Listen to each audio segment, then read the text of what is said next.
أعوذ بالله من الشيطان الرجيم. بسم الله الرحمن الرحيم. سيقول السفهاء من الناس ما ولاهم عن قبلتهم التي كانوا عليها قل لله المشرق والمغرب يهدي من يشاء إلى صراط مستقيم. وكذلك جعلناكم أمة وسطا لتكونوا شهداء على الناس ويكون الرسول عليكم شهيدا. وما جعلنا القبلة التي كنت عليها إلا لنعلم من يتبع الرسول ممن ينقلب على عقبيه وإن كانت لكبيرة إلا على الذين هدى الله وما كان الله ليضيع إيمانكم إن الله بالناس لرءوف رحيم. قد نرى تقلب وجهك في السماء فلنولينك قبلة ترضاها فول وجهك شطر المسجد الحرام وحيث ما كنتم فولوا وجوهكم شطره وإن الذين أوتوا الكتاب ليعلمون أنه الحق من ربهم وما الله بغافل عما يعملون.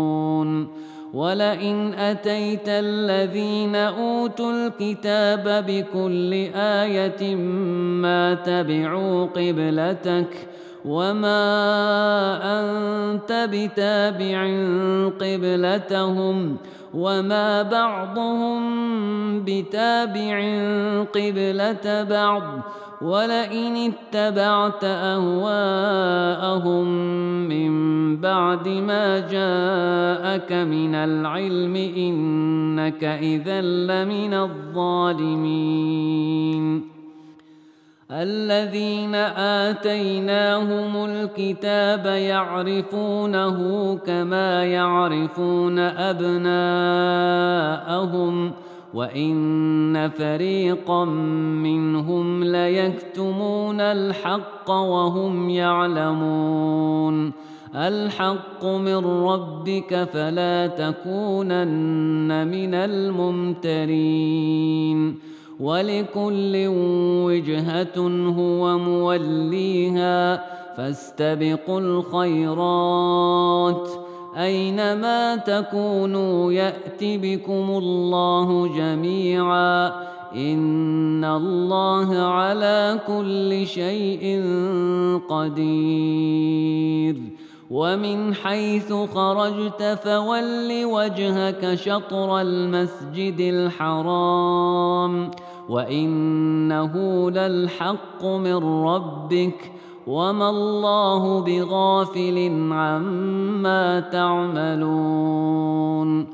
ومن حيث خرجت فول وجهك شطر المسجد الحرام وحيث ما كنتم فولوا وجوهكم شطره لئلا يكون للناس عليكم حجة إلا الذين ظلموا منهم فلا تخشوهم واخشوني ولأتم نعمتي عليكم ولعلكم تهتدون. كما أرسلنا فيكم رسولا منكم يتلو عليكم آياتنا ويزكيكم ويعلمكم الكتاب والحكمة ويعلمكم ما لم تكونوا تعلمون فاذكروني أذكركم واشكروا لي ولا تكفرون. يا أيها الذين آمنوا استعينوا بالصبر والصلاة إن الله مع الصابرين. ولا تقولوا لمن يقتل في سبيل الله أموات بل أحياء ولكن لا تشعرون. ولنبلونكم بشيء من الخوف والجوع ونقص من الأموال والأنفس والثمرات وبشر الصابرين الذين إذا أصابتهم مصيبة قالوا إنا لله وإنا إليه راجعون. أولئك عليهم صلوات من ربهم ورحمة وأولئك هم المهتدون. إن الصفا والمروة من شعائر الله فمن حج البيت أو اعتمر فلا جناح عليه أن يطوف بهما ومن تطوع خيرا فإن الله شاكر عليم. إن الذين يكتمون ما أنزلنا من البينات والهدى من بعد ما بيناه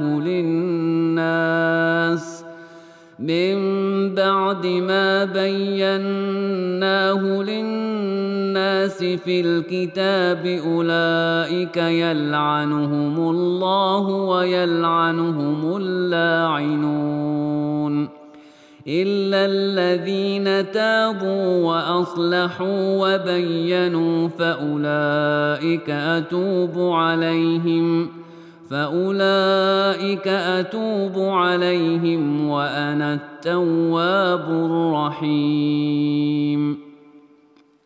إن الذين كفروا وماتوا وهم كفار أولئك عليهم لعنة الله والملائكة والناس أجمعين خالدين فيها لا يخفف عنهم العذاب ولا هم ينظرون. وإلهكم إله واحد لا إله إلا هو الرحمن الرحيم. إن في خلق السماوات والأرض واختلاف الليل والنهار والفلك التي تجري في البحر بما ينفع الناس وما أنزل الله من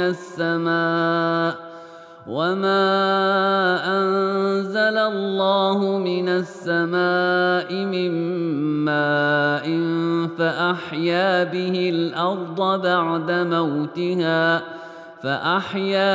الأرض بعد موتها وبث فيها من كل دابة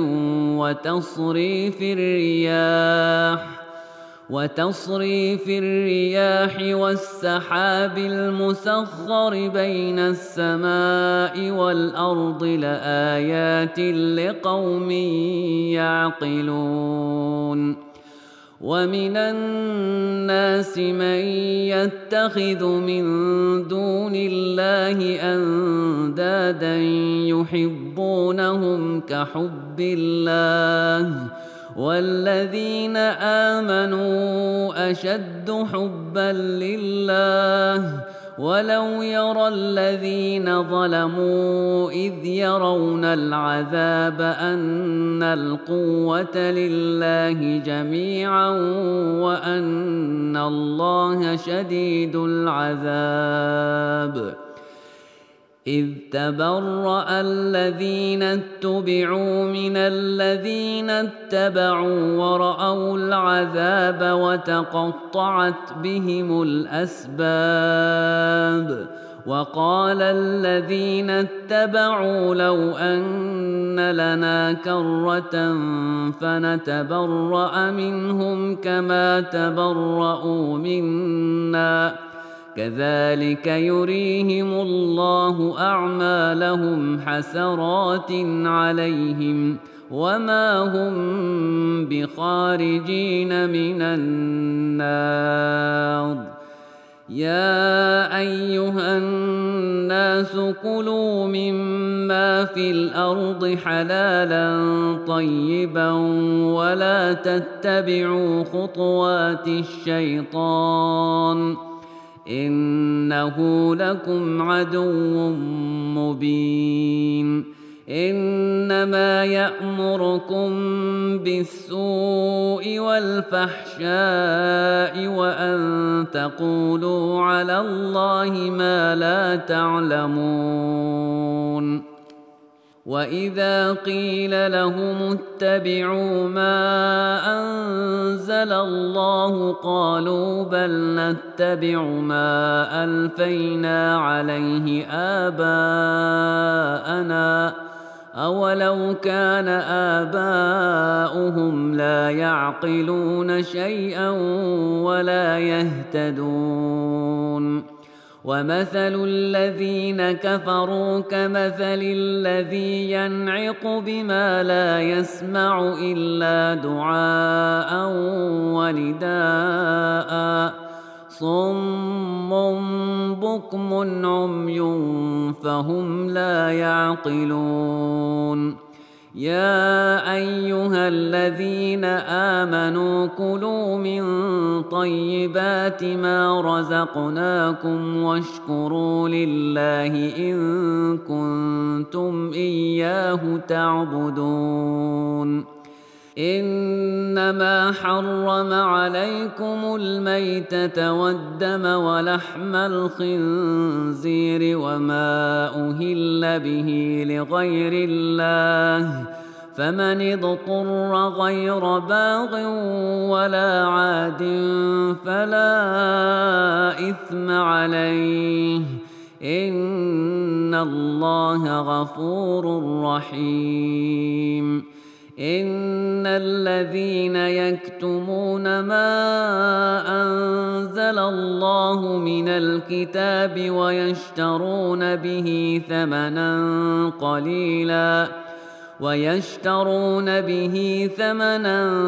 قليلا أولئك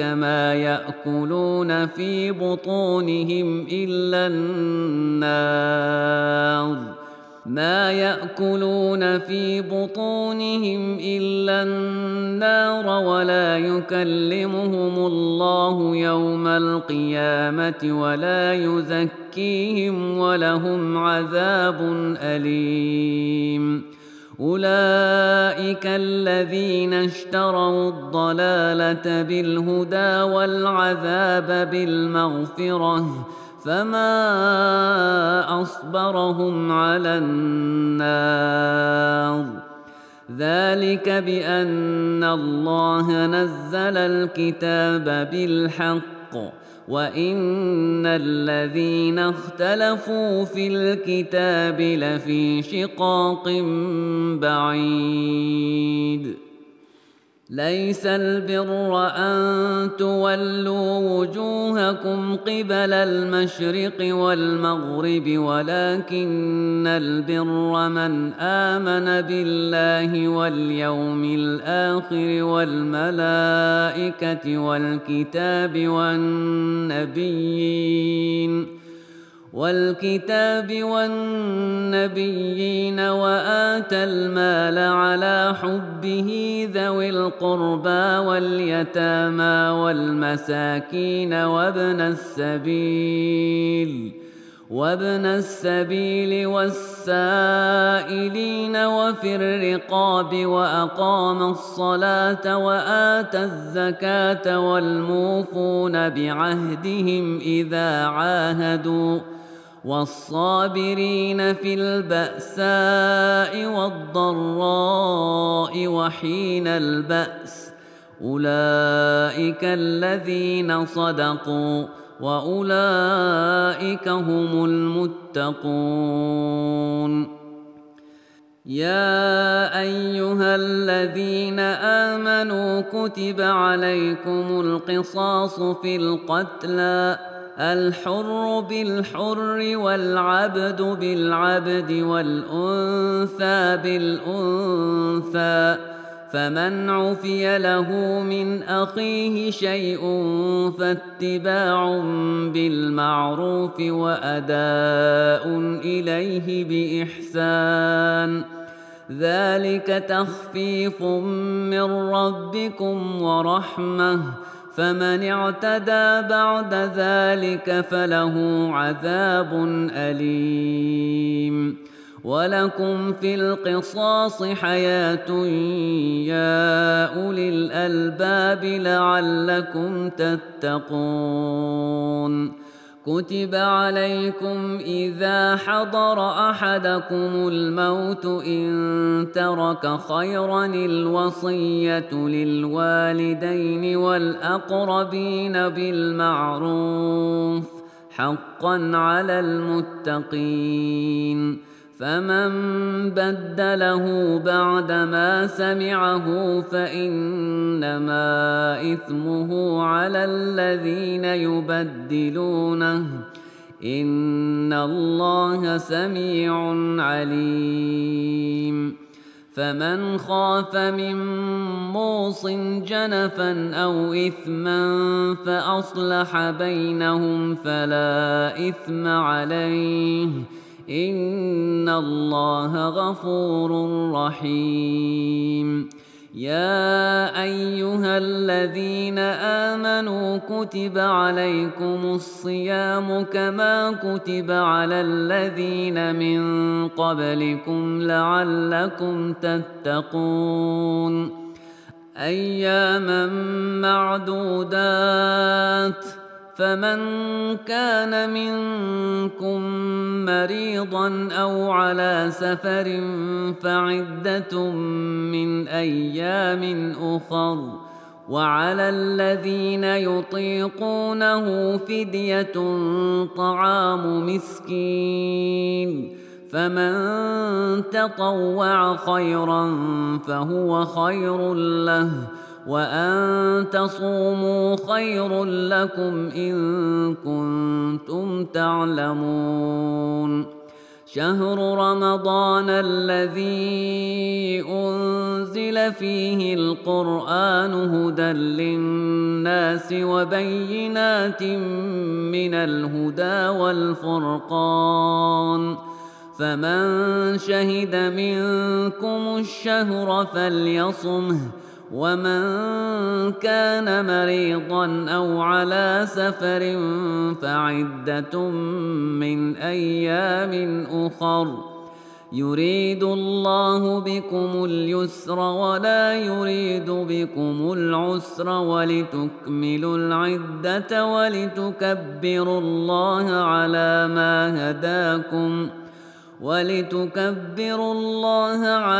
ما هداكم ولعلكم تشكرون. وإذا سألك عبادي عني فإني قريب أجيب دعوة الداع إذا دعان فليستجيبوا لي وليؤمنوا بي لعلهم يرشدون. أحل لكم ليلة الصيام الرفث إلى نسائكم هن لباس لكم وأنتم لباس لهن علم الله أنكم كنتم تختانون أنفسكم فتاب عليكم وعفى عنكم فالآن باشروهن وابتغوا ما كتب الله لكم وكلوا واشربوا حتى يتبين لكم الخيط الأبيض من الخيط الأسود من الفجر ثم أتموا الصيام إلى الليل ولا تباشروهن وأنتم عاكفون في المساجد تلك حدود الله فلا تقربوها كذلك يبين الله آياته للناس لعلهم يتقون ولا تأكلوا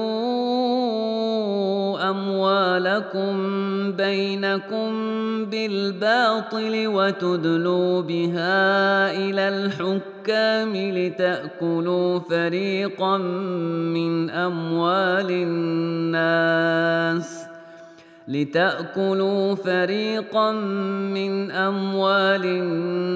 بالإثم وأنتم تعلمون يسألونك عن الأهلة قل هي مواقيت للناس والحج وليس البر بأن تأتوا البيوت من ظهورها ولكن البر من اتقى وأتوا البيوت من أبوابها واتقوا الله لعلكم تفلحون وقاتلوا في سبيل الله الذين يقاتلونكم ولا تعتدوا إن الله لا يحب المعتدين وَاقْتُلُوهُمْ حَيْثُ ثَقِفْتُمُوهُمْ وَأَخْرِجُوهُمْ مِنْ حَيْثُ أَخْرَجُوكُمْ وَالْفِتْنَةُ أَشَدُّ مِنَ الْقَتْلِ وَلَا تُقَاتِلُوهُمْ عِندَ الْمَسْجِدِ الْحَرَامِ حَتَّى يُقَاتِلُوكُمْ فِيهِ فَإِنْ قَاتَلُوكُمْ فَاقْتُلُوهُمْ كذلك جزاء الكافرين فإن انتهوا فإن الله غفور رحيم وقاتلوهم حتى لا تكون فتنة ويكون الدين لله فإن انتهوا فلا عدوان إلا على الظالمين الشهر الحرام بالشهر الحرام والحرمات قصاص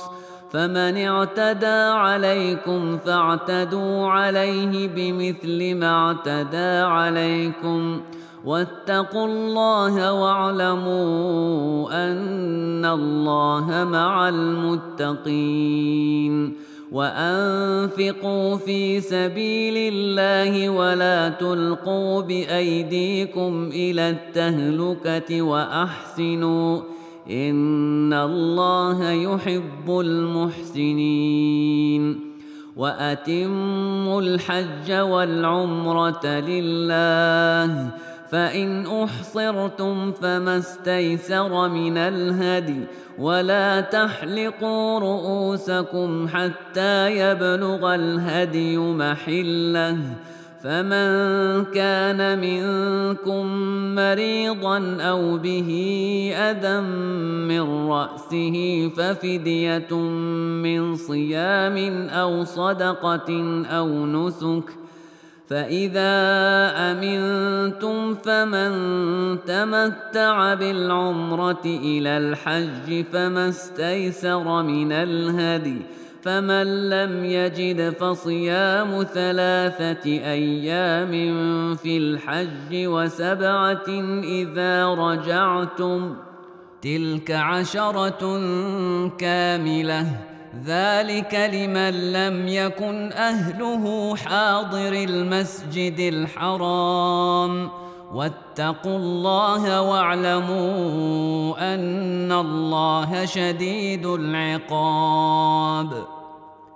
الحج أشهر معلومات، فمن فرض فيهن الحج فلا رفث ولا فسوق ولا جدال في الحج، وما تفعلوا من خير يعلمه الله، وتزودوا فإن خير الزاد التقوى، واتقون يا أولي الألباب. ليس عليكم جناح أن تبتغوا فضلا من ربكم، فإذا أفضتم من عرفات فاذكروا الله عند المشعر الحرام، واذكروه كما هداكم وإن كنتم من قبله لمن الضالين. ثم أفيضوا من حيث أفاض الناس واستغفروا الله، إن الله غفور رحيم. فإذا قضيتم مناسككم فاذكروا الله كذكركم آباءكم أو أشد ذكرا. فمن الناس من يقول ربنا آتنا في الدنيا وما له في الآخرة من خلاق، ومنهم من يقول ربنا آتنا في الدنيا حسنة وفي الآخرة حسنة وقنا عذاب النار. أولئك لهم نصيب مما كسبوا والله سريع الحساب. واذكروا الله في أيام معدودات، فمن تعجل في يومين فلا إثم عليه، ومن تأخر فلا إثم عليه لمن اتقى. واتقوا الله واعلموا أنكم إليه تحشرون. ومن الناس من يعجبك قوله في الحياة الدنيا ويشهد الله على ما في قلبه وهو ألد الخصام، وإذا تولى سعى في الأرض ليفسد فيها ويهلك الحرث والنسل، والله لا يحب الفساد. وإذا قيل له اتق الله أخذته العزة بالإثم، فحسبه جهنم ولبئس المهاد. ومن الناس من يشري نفسه ابتغاء مرضات الله، والله رؤوف بالعباد. يا أيها الذين آمنوا ادخلوا في السلم كافة ولا تتبعوا خطوات الشيطان، إنه لكم عدو مبين. فإن زللتم من بعد ما جاءتكم البينات فاعلموا أن الله عزيز حكيم. هل ينظرون إلا أن يأتيهم الله في ظلل من الغمام والملائكة وقضي الأمر، وإلى الله ترجع الأمور. سل بني إسرائيل كم آتيناهم من آية بينة ومن يبدل نعمة الله من بعد ما جاءته فإن الله شديد العقاب زين للذين كفروا الحياة الدنيا ويسخرون من الذين آمنوا والذين اتقوا فوقهم يوم القيامة والله يرزق من يشاء بغير حساب كان الناس أمة واحدة فبعث الله النبيين مبشرين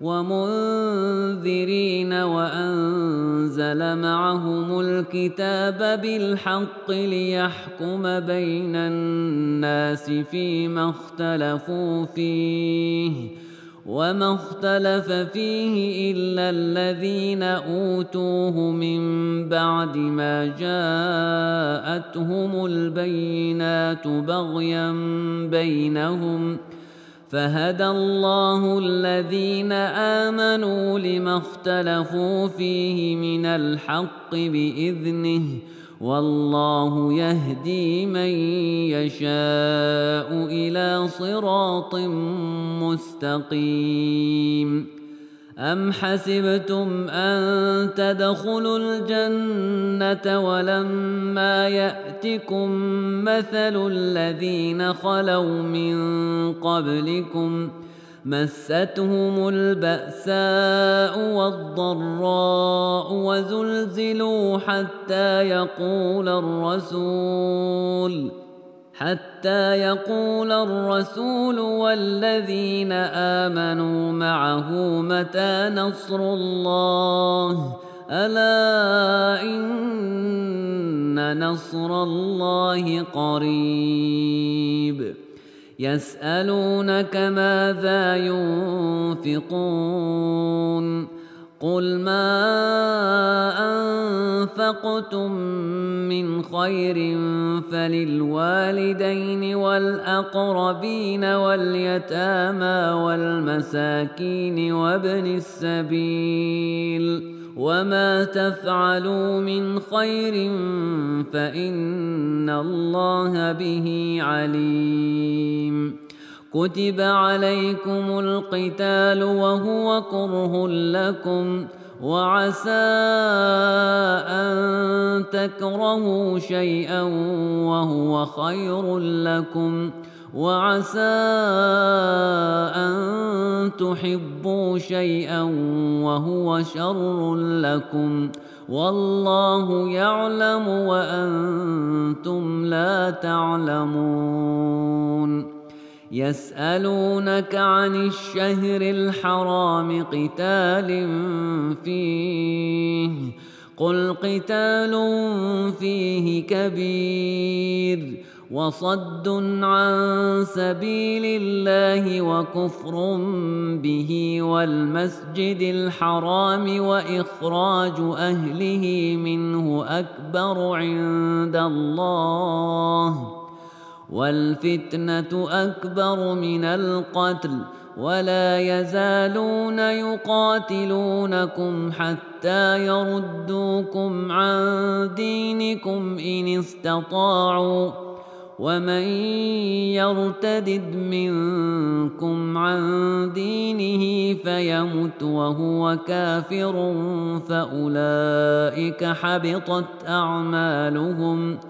فأولئك حبطت أعمالهم في الدنيا والآخرة وأولئك أصحاب النار هم فيها خالدون إن الذين آمنوا والذين هاجروا وجاهدوا في سبيل الله أولئك يرجون رحمة الله والله غفور رحيم. يسألونك عن الخمر والميسر قل فيهما إثم كبير ومنافع للناس وإثمهما أكبر من نفعهما ويسألونك ماذا ينفقون قل العفو كذلك يبين الله لكم الآيات لعلكم تتفكرون في الدنيا والآخرة.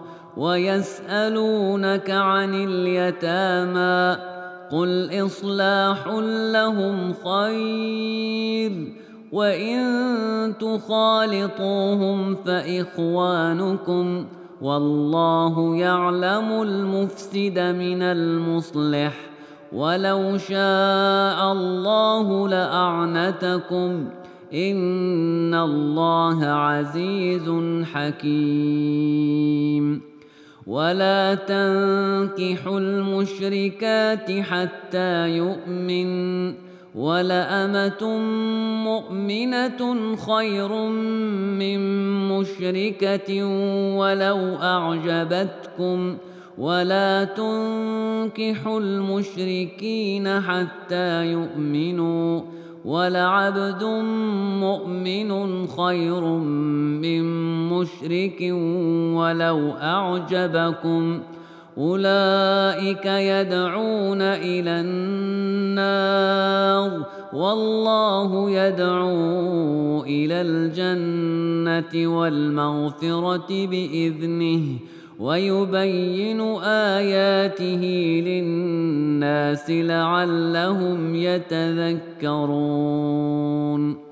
ويسألونك عن المحيض قل هو أذى فاعتزلوا النساء في المحيض ولا تقربوهن حتى يطهرن فإذا تطهرن فأتوهن من حيث أمركم الله إن الله يحب التوابين ويحب المتطهرين. نساؤكم حرث لكم فأتوا حرثكم أنى شئتم وقدموا لأنفسكم واتقوا الله واعلموا أنكم ملاقوه وبشر المؤمنين. ولا تجعلوا الله عرضة لأيمانكم أن تبروا وتتقوا وتصلحوا بين الناس والله سميع عليم. لا يؤاخذكم الله باللغو في أيمانكم ولكن يؤاخذكم بما كسبت قلوبكم والله غفور حليم. للذين يؤلون من نسائهم تربص 4 أشهر فإن فاءوا فإن الله غفور رحيم. وإن عزموا الطلاق فإن الله سميع عليم.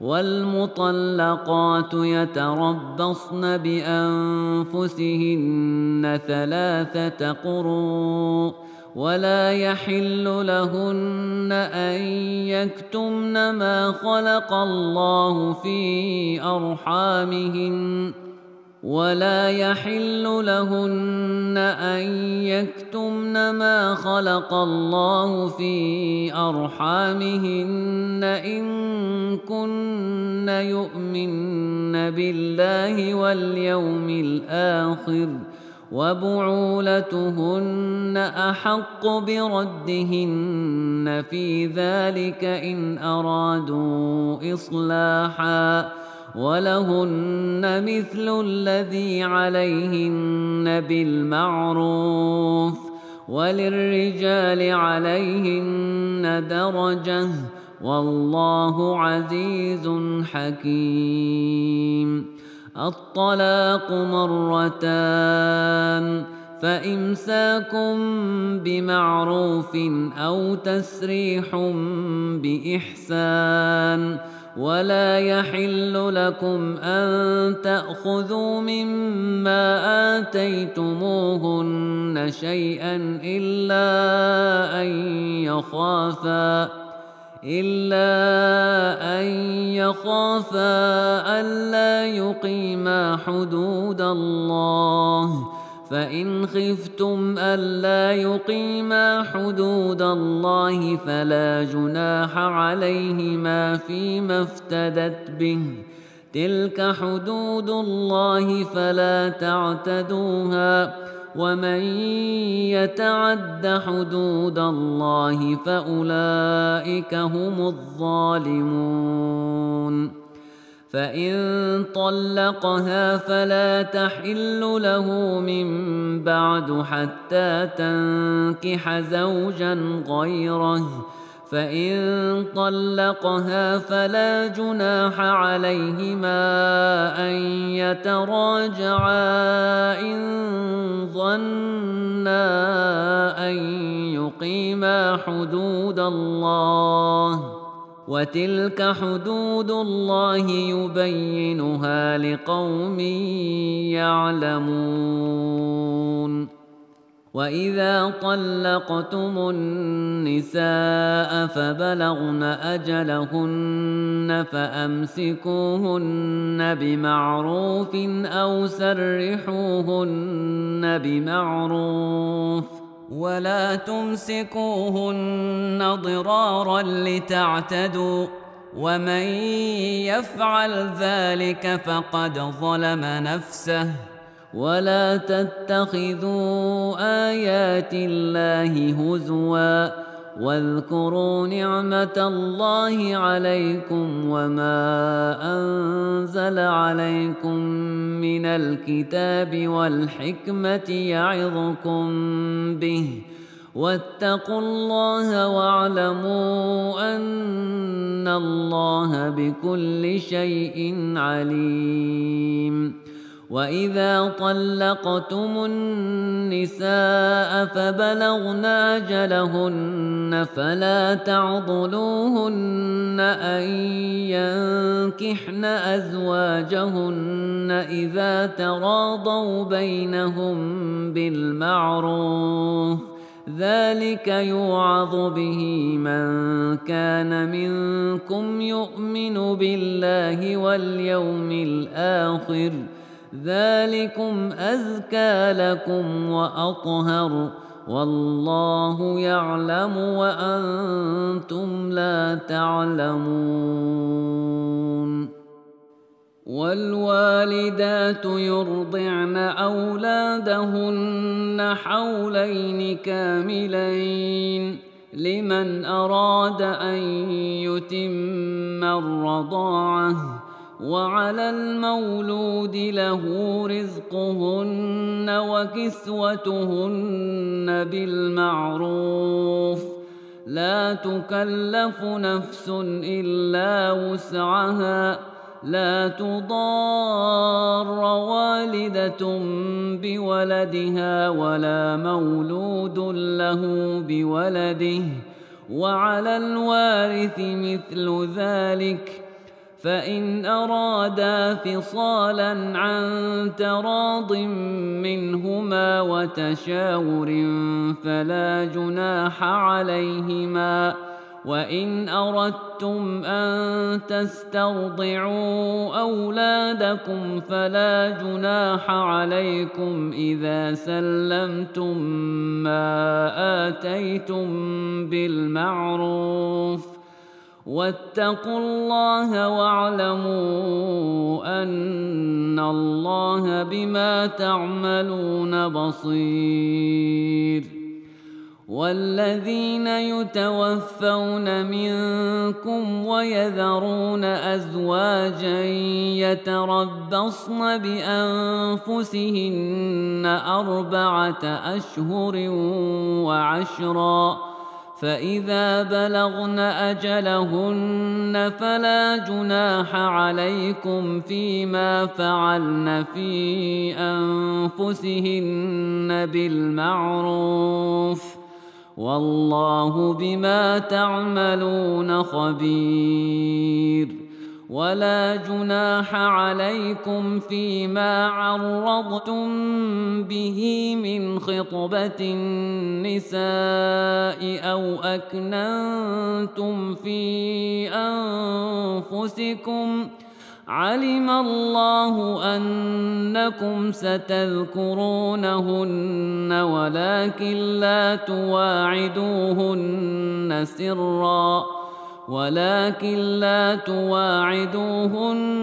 سرا إلا أن تقولوا قولا معروفا، ولا تعزموا عقدة النكاح حتى يبلغ الكتاب أجله، واعلموا أن الله يعلم ما في أنفسكم فاحذروه، واعلموا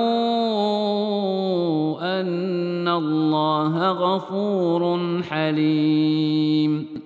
لا جناح عليكم إن طلقتم النساء ما لم تمسوهن أو تفرضوا لهن فريضة، ومتعوهن على الموسع قدره وعلى المقتر قدره متاعا بالمعروف، حقا على المحسنين.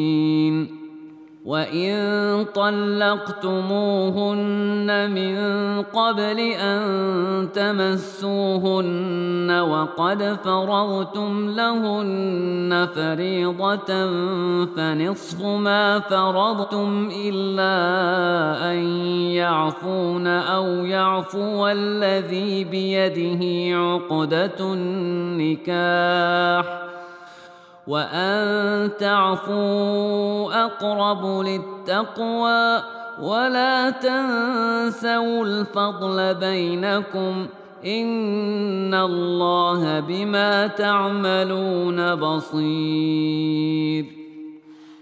حافظوا على الصلوات والصلاة الوسطى وقوموا لله قانتين، فإن خفتم فرجالا أو ركبانا، فإذا أمنتم فاذكروا الله كما علمكم ما لم تكونوا تعلمون. والذين يتوفون منكم ويذرون أزواجا وصية لأزواجهم متاعا إلى الحول غير إخراج، فإن خرجن فلا جناح عليكم فيما فعلن في أنفسهن من معروف، والله عزيز حكيم. وللمطلقات متاع بالمعروف، حقا على المتقين، كذلك يبين الله لكم آياته لعلكم تعقلون. ألم تر إلى الذين خرجوا من ديارهم وهم ألوف حذر الموت فقال لهم الله موتوا ثم أحياهم، إن الله لذو فضل على الناس ولكن أكثر الناس لا يشكرون. وقاتلوا في سبيل الله واعلموا أن الله سميع عليم. من ذا الذي يقرض الله قرضا حسنا فيضاعفه له أضعافا كثيرة والله يقبض ويبسط وإليه ترجعون.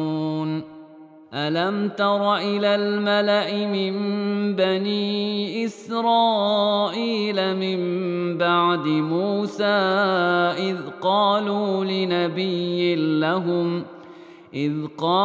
لنبي لهم ابعث لنا ملكا نقاتل في سبيل الله قال هل عسيتم إن كتب عليكم القتال ألا تقاتلوا قالوا وما لنا ألا نقاتل في سبيل الله وقد أخرجنا من ديارنا وأبنائنا فلما كتب عليهم القتال تولوا إلا قليلا منهم والله عليم بالظالمين. وقال لهم نبيهم إن الله قد بعث لكم طالوت ملكا قالوا أنى يكون له الملك علينا ونحن أحق بالملك منه ولم يؤت سعة من المال قال إن الله اصطفاه عليكم وزاده بسطة في العلم والجسم والله يؤتي ملكه من يشاء والله واسع عليم. وقال لهم نبيهم إن آية ملكه أن يأتيكم التابوت فيه سكينة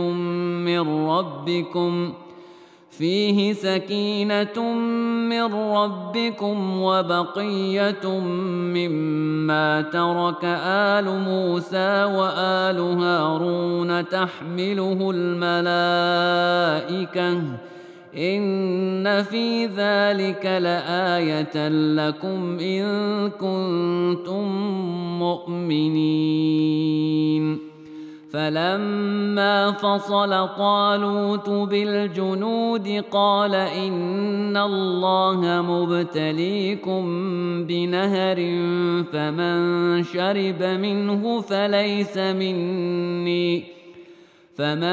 شرب منه فليس مني ومن لم يطعمه فإنه مني إلا من اغترف غرفة بيده فشربوا منه إلا قليلا منهم فلما جاوزه هو والذين آمنوا معه قالوا لا طاقة لنا اليوم بجالوت وجنوده قال الذين يظنون أنهم ملاقو الله كم من فئة قليلة غلبت فئة كثيرة بإذن الله والله مع الصابرين. ولما برزوا لجالوت وجنوده قالوا ربنا أفرغ علينا صبرا وثبت أقدامنا وانصرنا على القوم الكافرين. فهزموهم بإذن الله وقتل داود جالوت وآتاه الله الملك والحكمة وعلمه مما يشاء ولولا دفع الله الناس بعضهم ببعض لفسدت الأرض ولكن الله ذو فضل على العالمين. تلك آيات الله نتلوها عليك بالحق وإنك لمن المرسلين.